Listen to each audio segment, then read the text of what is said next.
Buenas noches. Hoy es día 7 de febrero del año 2022.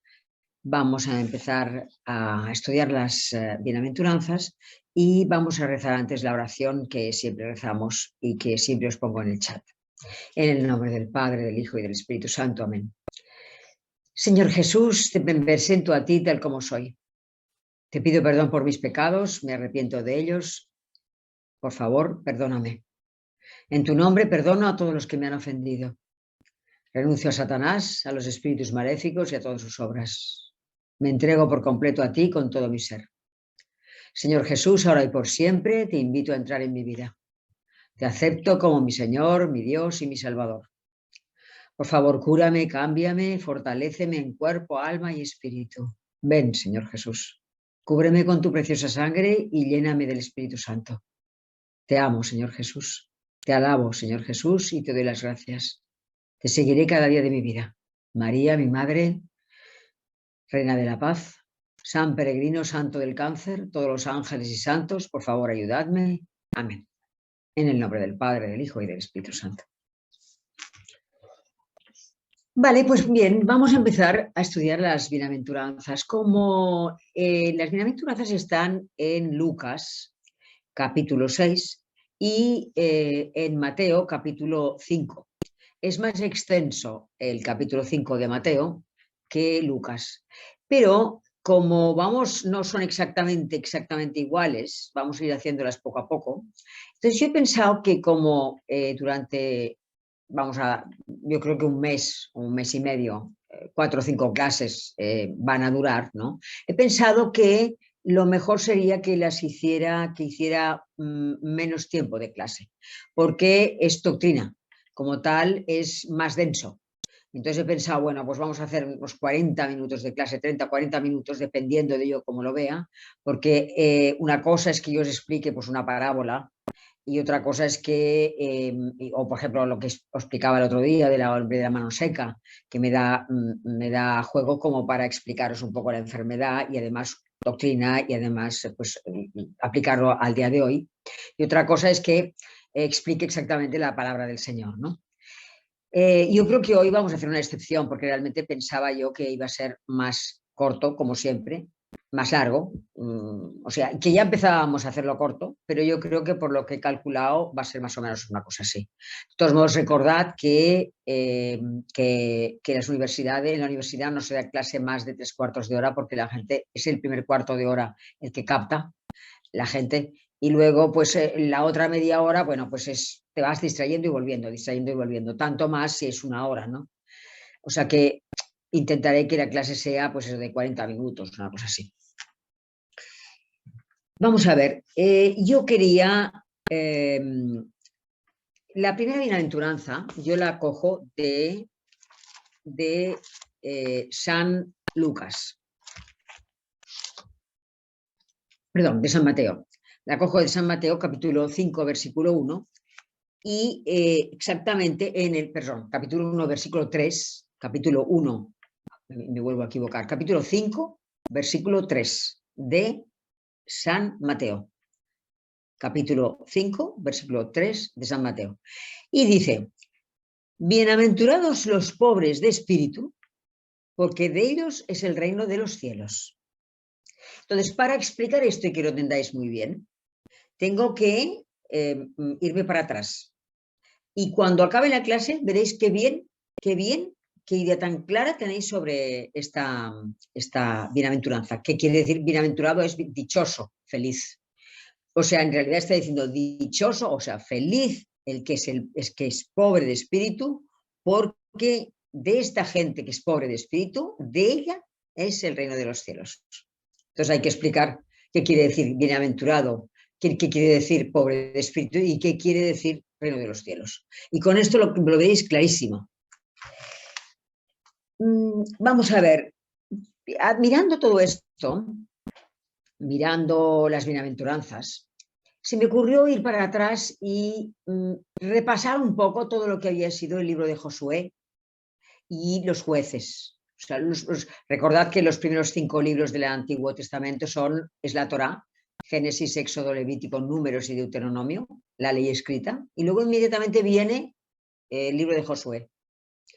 El libro de Josué no explica otra cosa más que la llegada de las tribus que son traídas por Moisés desde Egipto a la tierra prometida y la distribución de esas tribus en la tierra de Canaán, o sea, en la tierra que ahora hoy es Israel, que era Palestina, y cómo se distribuyen, cómo van distribuyéndose, porque llegan entre 600 y 900.000 personas y la tierra aquella está ocupada.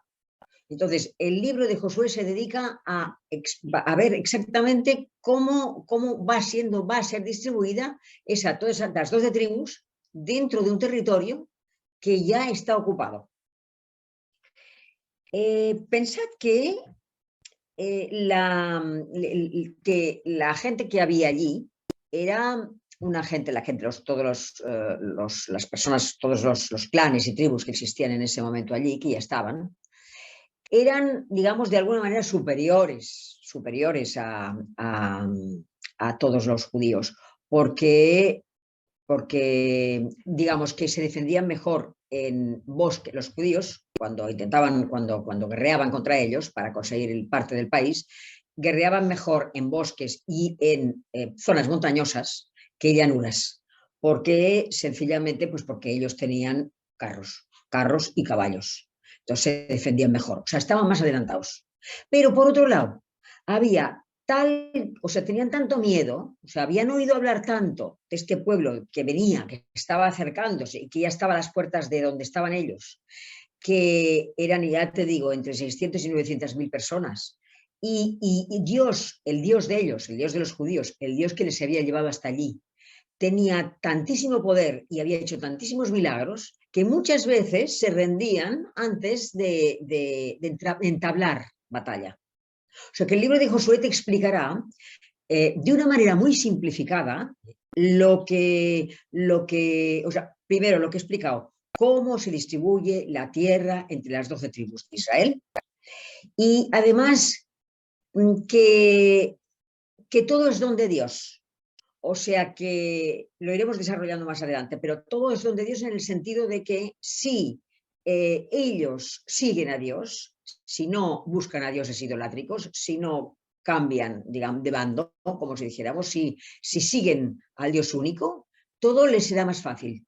De lo contrario, perderán batallas y irá disminuyendo su posibilidad de entrada en la tierra de Canaán.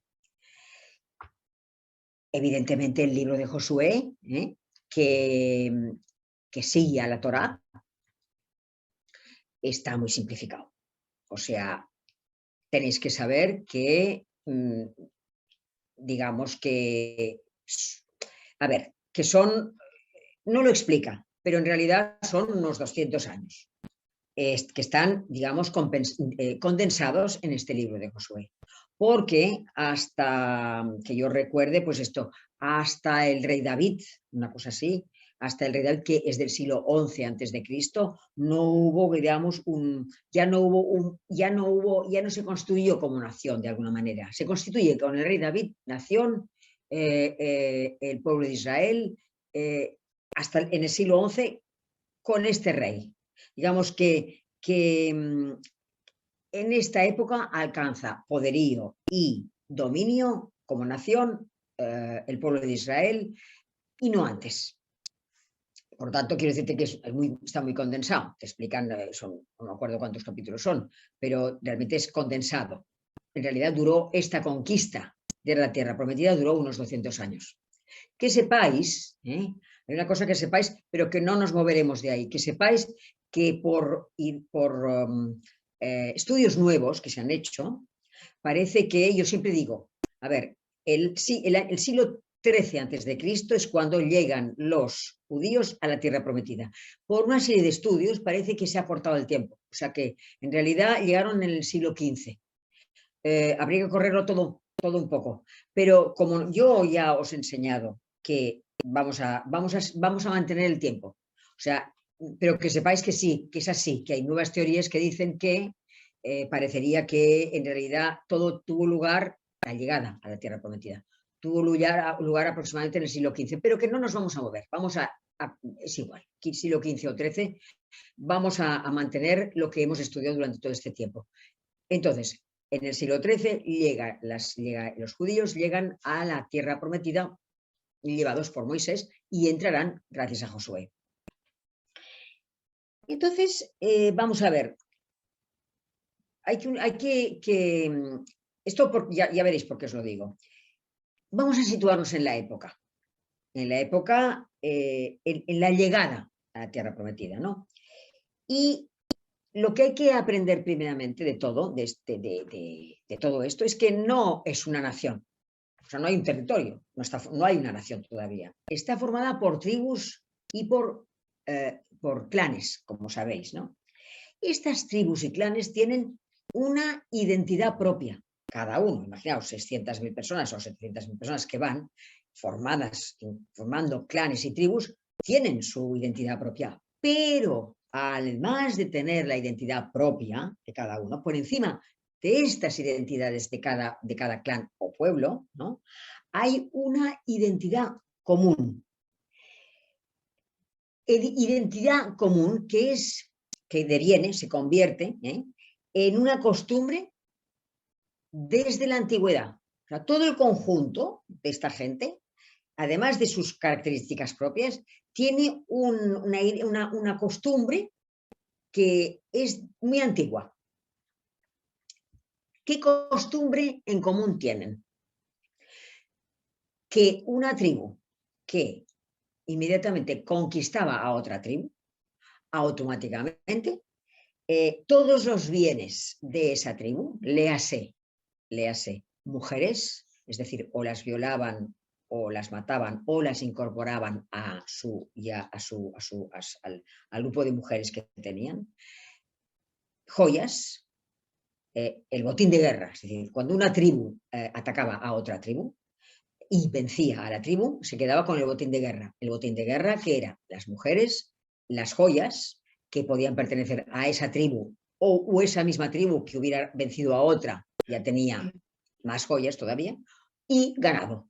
O sea, joyas, ganado y mujeres era el botín de guerra.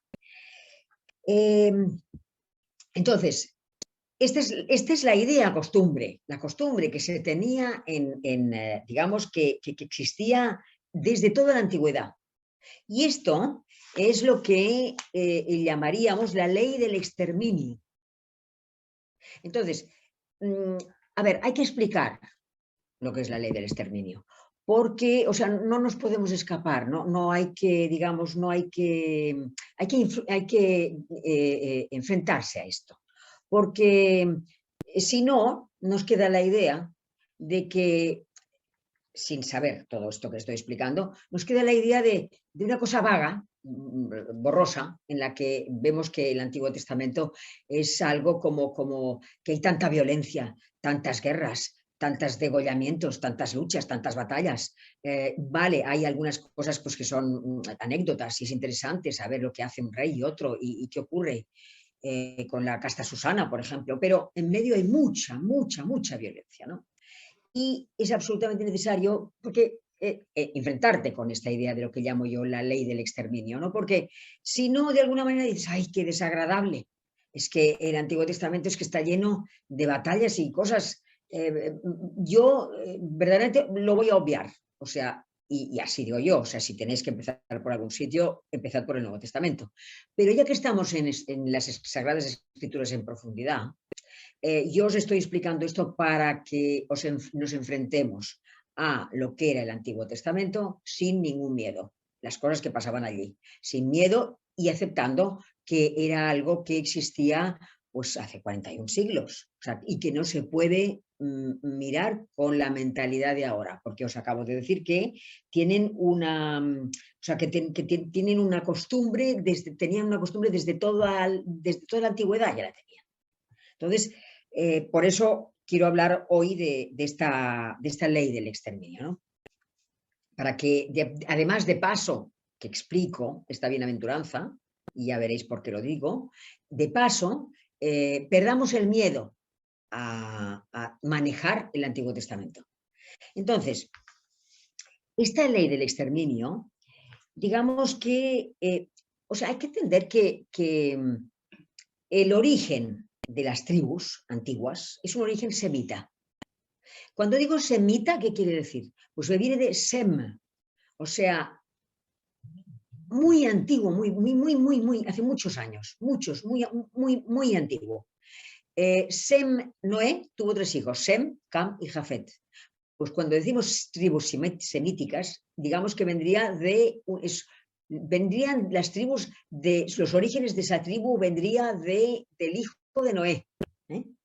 Entonces, estas tribus, digamos, tenían un dialecto común, pero la identidad, tenía una identidad de raza distinta. O sea, les unía un dialecto, más o menos. Pero la identidad de raza era distinta. Entonces, de ahí, ¿no? Que nos encontremos con que había fenit, todo siempre hablo del fértil creciente, el creciente fértil. Lo que es Siria, Irak, Irán, Éufrates, Tigris, toda esta zona, que es donde estaban luego con posterioridad todos los reinos de Babilonia, luego vino Ciro, luego estaban los egipcios, en fin. O sea, de manera que esta gente, estas tribus semíticas, son nómadas, al principio, son nómadas, son un patriarcado, es decir, hay una persona encima, están mandados por un jefe, patriarca. Hablamos de Abraham, Isaac y Jacob, los patriarcas, ¿no? Son nómadas, son patriarcas y son polígamos. Eso es sí. Entonces, con el tiempo la cosa varía, ¿no? Y entonces acaba toda esa zona, ¿no? A lo largo de mucho tiempo, unidos por esta más o menos, por digamos, un tipo de lenguaje parecido, pero con identidad distinta, claro, acaba viendo, pues eso, pues fenicios, árabes, judíos, etíopes, arameos, hebreos, a lo largo del tiempo. Entonces, estos pueblos, ya he adelantado más tiempo, ¿no? Estos pueblos entendían que siempre estoy hablando de la ley del exterminio, ¿eh? Cuando un pueblo atacaba a otro pueblo, o sea, un clan o una tribu atacaba a otra tribu, todo lo que se tenía, digamos, era lo que se hacía, venía, digamos que era Dios el que hacía que, ¿cómo diría yo esto? Cuando luchaba con los pueblos, todo lo que se obtenía al vencer, era, digamos, para Dios. O sea, es a Dios a quien se le atribuía la victoria. Entonces, los enemigos de Israel, en distintos momentos, eran los enemigos de Dios. A más derrota del enemigo, más gloria se le daba a Dios, más honor se le daba a Dios. Esta era la mentalidad. Entonces no se le pasaba por la cabeza para nada, no se les ocurría para nada, no contemplaban para nada el hecho de que estas matanzas no fuesen algo que Dios quisiera. Era otra concepción. Entonces, esta idea de que los enemigos de Israel eran los enemigos de Dios y que en consecuencia a mayor digamos, una mayor derrota del enemigo, mayor honra para Dios. Esto era, digamos, era una norma, tenía rango de norma. Al tener rango de norma, tenía fuerza de ley. Entonces, al tener fuerza de ley, figuraba que Dios, no figuraba, Dios la quería. Era una obligación, o sea, era una norma que tenía fuerza de ley. En consecuencia, era obligatoria. Al ser obligatoria, entendían que tenía la obligación, era una obligación de origen divino. Ahora bien, fijaos si la cosa era... Esto yo creo que más o menos lo habéis entendido, yo creo. Si no, lo volveré a repetir. Ahora bien, fijaos si era importante la cosa, que el botín de guerra no se lo podían quedar. Era ofrecido a Dios. O sea, se consagraba a Yahvé Dios. Imaginaos el esfuerzo. O sea, gente que luchaba contra otra tribu, tribu contra tribu, muchísimas personas morían, y después todo el botín de guerra que podía ser ganado, por ejemplo, podía ser pues esto, carneros, ovejas, todo aquello para que les daba de comer, todo aquello no se tocaba. Era un acto de virtud el hecho de poder darlo a Dios, de consagrarlo a Dios. Aunque este botín de guerra, a lo largo del libro de Josué, se verá clarísimamente que variará. Habrá veces en que se podrán quedar con joyas, otras veces se quedarán con ganado. O sea, no siempre será igual, variará. Pero de todos modos, el principio es ese, que es una acción que está, digamos, bendecida por Dios, o sea, que no se les pasa por la cabeza el hecho de que fuera algo que a Dios le fuese a desagradar. O sea, esta es la mentalidad. Entonces, por eso explico el por qué había tantas batallas y tantas guerras y tanta violencia, pues porque era algo que en principio pues se les daba.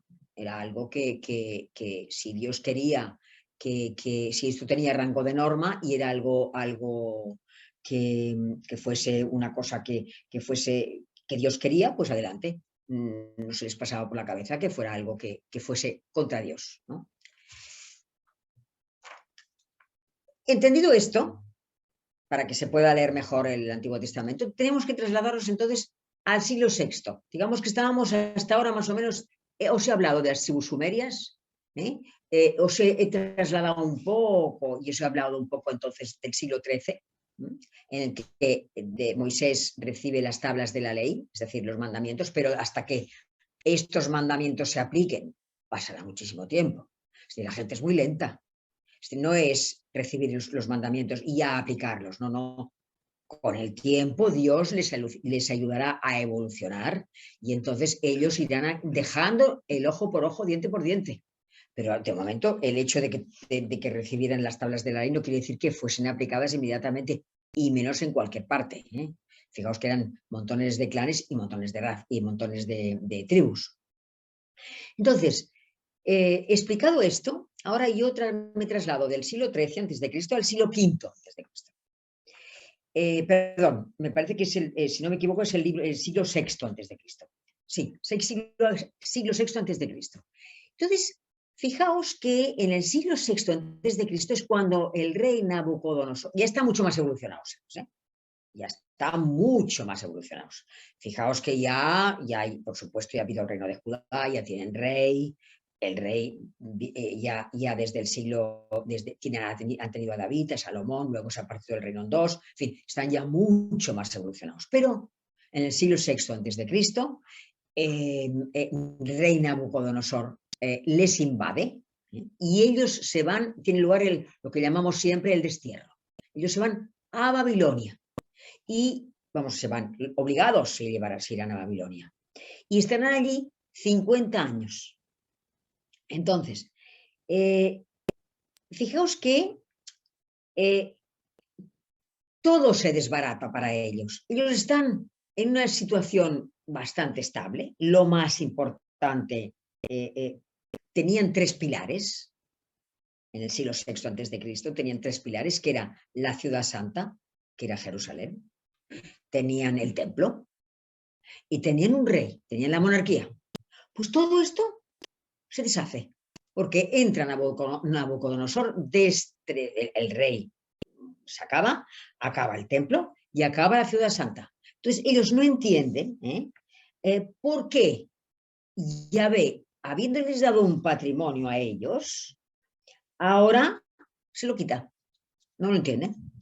Entonces, ¿cómo no entienden cómo puede Yahvé haber permitido ese desastre? No lo entienden. Hay algunas personas que se quedan allí todavía en lo que llamamos hoy Israel, pero la mayor parte de la gente es llevada al destierro. Entonces es cuando, por eso lo explico, cuando se empieza a escribir el libro de Josué. El libro de Josué se escribió en el siglo 7, 6 antes de Cristo. O sea, entonces ellos cuando empiezan, o sea, todo lo habían recibido oralmente. Entonces empiezan a ponerlo por escrito en el siglo 7, 6 antes de Cristo. Y en el pleno siglo VI antes de Cristo, cuando están deportados en Babilonia, es cuando lo escriben se escribe de verdad el libro de Josué. Y en el libro de Josué es cuando ellos ven un paralelismo, porque en el libro de Josué se decía, iréis conquistando, o sea, la tierra prometida se irá abriendo a vosotros en la medida en que vosotros me seáis fieles, en la medida en que no adoréis a dioses idolátricos. Si me seguís, esto irá bien, si no, volveréis de donde venís. Es un don, ¿no? Digamos digamos cuando, o sea, digamos que Dios les dice, la idea que ellos ven, que ellos reciben del libro de Josué, que es del siglo XIII, aunque está escrito en el siglo VI, y lo comparan con su situación, la situación en la que están. Entonces Dios les dice, vais a entrar en la tierra prometida, es decir, estáis en la tierra prometida. No creáis que sois un pueblo superior al pueblo que ya está aquí, que ya está en Canaán, puesto que había gigantes. Recordad que entre las personas que había, entre las tribus y clanes que había en el siglo XIII antes de Cristo en Canaán, había gigantes, había ya mucho desarrollo, es decir, como os he explicado, había caballos, había carros, en fin, estaban muy adelantados, más adelantados que los judíos que venían a invadir. Entonces Dios les dice, os voy a entregar la tierra prometida, no porque seáis superiores a los que ya están allí, aunque ellos, puesto que ellos tienen técnicas muy adelantadas, técnicas de guerra adelantadas y además gigantes, ¿no? Que son muy superiores a vosotros. Pero sencillamente os lo voy a entregar pues, porque es voluntad mía, porque yo me he elegido un pueblo y este pueblo quiero que habite aquí. Es decir, quiero que habite aquí si confiáis en mí. Es decir, es un don de Dios el hecho de que yo os dé la tierra prometida. Pero os lo doy con una condición: la fidelidad al Dios único. Si esto no se da, si no hay fidelidad al Dios único, la situación cambiará y ese mismo Dios os lo quitará. Os quitará la posibilidad de estar en aquella tierra. Porque no me seguís, porque os desviáis, que es lo que ocurría constantemente y siempre ha ocurrido y siempre ocurre, como ahora, ¿no? O sea que esto es lo que, claro, esto es lo que el libro de Josué les transmite. Y el libro de Josué que se está escribiendo en ese momento, en el siglo VI antes de Cristo, es cuando ellos entienden un poco más lo que pasa, que han sido deportados de Israel a Babilonia porque han cometido transgresión tras transgresión. Se han ido con ídolos extraños, han preferido otros ídolos a Dios, al Dios único, no han seguido los 10 mandamientos, y esta es la situación en la cual Dios les pone en ese momento. Y son los profetas de la época los que van a decir, atención, esto es lo que está pasando. Mirad este libro en comparación con esto. Entonces, pensad que hay una cosa importante, que el hecho de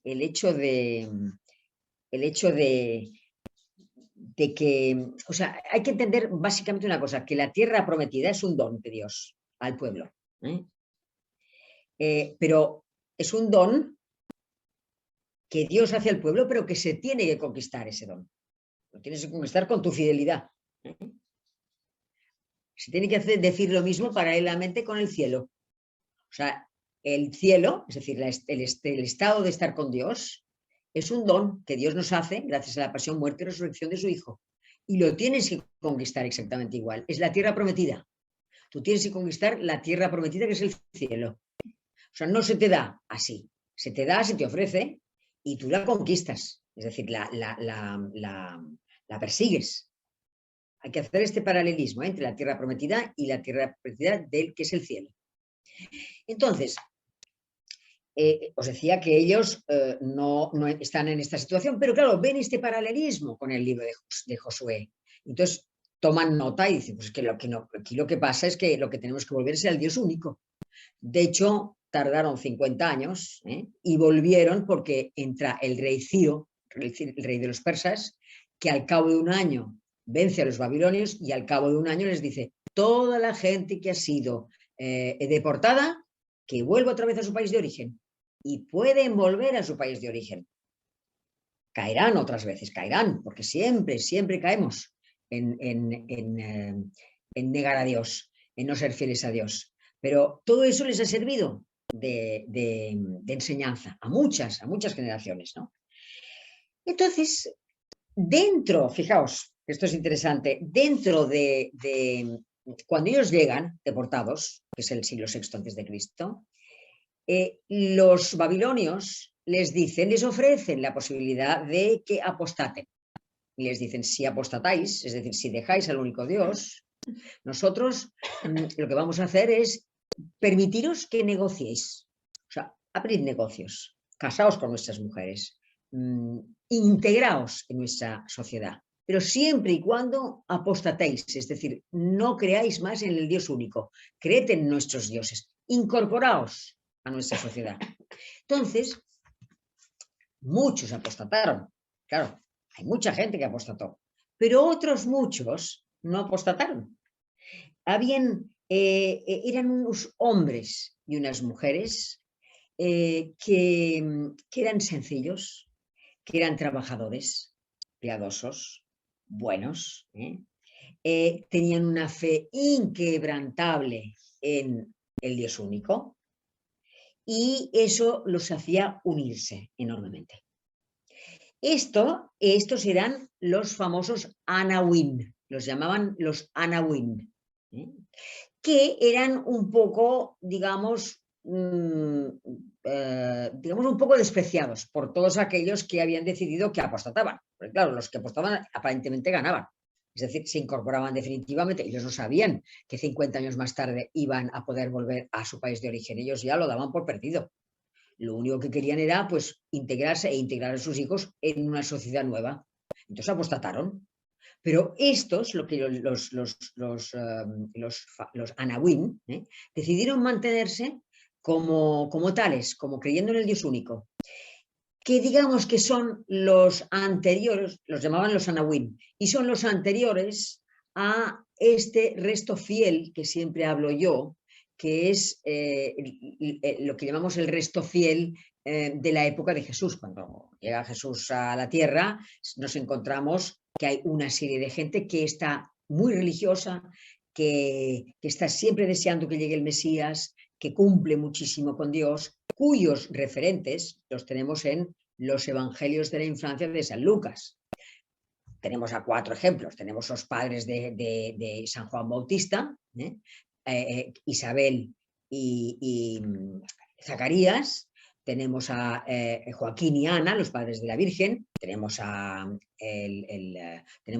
la profetisa Ana y al anciano Simeón, que tenemos 6 personas, pero eran muchos más. Pero esto es lo que en el Evangelio se recoge como paradigma del resto fiel, del resto de gente que eran como sucesores de los Anawim, que se habían mantenido en el siglo VI antes de Cristo y también en el siglo II y en el siglo III antes de Cristo, tercero, segundo. Siempre ha habido un grupo de gente, siempre ha habido, en todos los siglos ha habido un grupo de gente que se ha mantenido fiel a Dios, al Dios único, que somos nosotros. De hecho, o sea, nosotros que seguimos la tradición, seguimos a la Iglesia Católica, seguimos ahora mismo en unos momentos tan difíciles, seguimos siendo de Dios, los que nos intentamos cumplir los mandamientos lo mejor posible, estos somos el resto fiel, que viene de entonces, y en todos los siglos ha habido el resto fiel. Entonces, para que lo entendáis, cuando Jesús dice en la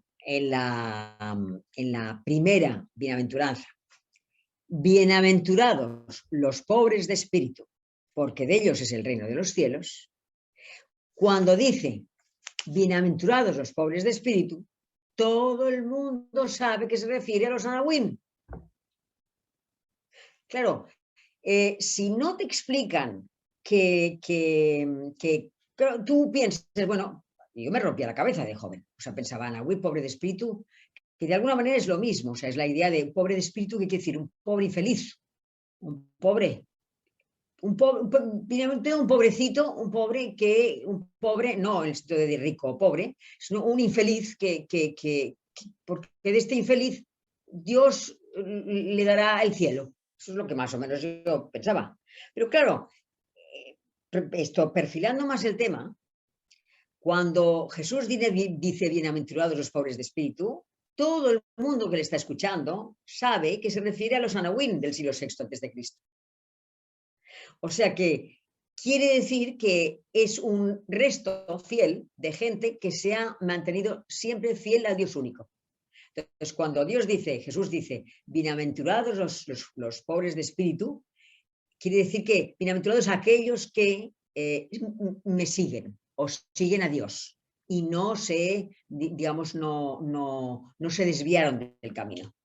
Y entonces, cuando dice, porque de ellos es el reino de los cielos, volvemos a encontrarnos con un problema, porque claro, el reino de los cielos, ¿qué es? El reino de los cielos está aquí, dice el Señor, ya ha llegado el reino de los cielos, bienaventurados porque de ellos es el reino de los cielos. ¿Qué es el reino de los cielos? Claro, la gente no acaba de entenderlo porque no se explica bien. El reino de los cielos es Jesús. El reino de los cielos es Jesús. Entonces, ¿qué es lo que Jesús te da en el reino? ¿Qué es lo que Jesús te está dando en el reino de los cielos? Se da el mismo y se da todo lo que tiene. El mismo y todo lo que tiene Él. Te da a Dios, te da al Espíritu Santo, te da a su madre María, te da el mundo entero para que lo disfrutes y lo evangelices. Y te da a la iglesia y los hermanos.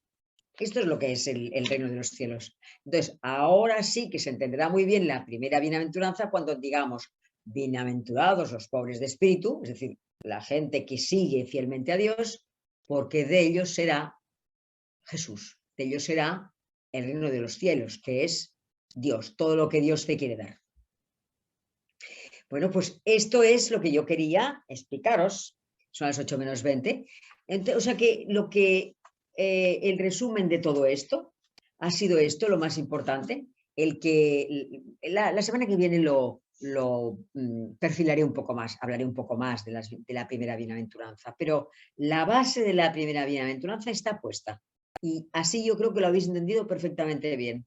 Y sobre todo recordar que la persona, esto primero que he dicho, luego lo de los anahuim es muy importante, qué es el reino de los cielos, luego que entendáis bien que ocurre lo mismo en todas las etapas, en todas las épocas de la historia, y que Dios da un don, y el don es el don de si le sigues constantemente, podrás llegar a conseguir lo que Él dice, y si no, te apartarás de Él.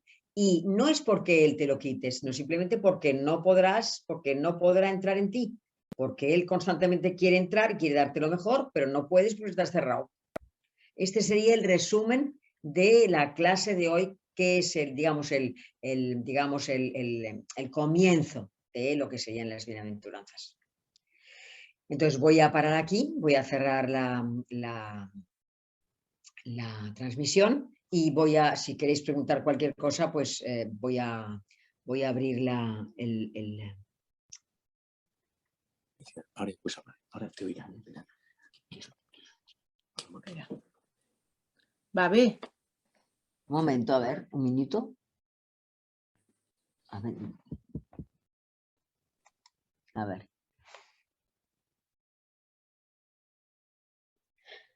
Buenas tardes.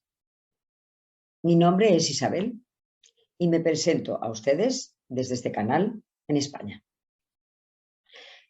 Les invito a seguirme para poder participar en el espacio La Sagrada Escritura en profundidad desde cualquier parte del mundo en el cual se encuentren. La clase de Biblia tiene lugar todos los lunes a las 19 horas, hora de España, 12 horas, hora de México. Y ustedes pueden conectarse fácilmente vía Zoom a dicha hora, en directo, o bien recibir la clase en diferido al día siguiente. Les espero con muchísimo cariño y muchísima ilusión, unidos en los corazones de Jesús y de María. Hasta pronto.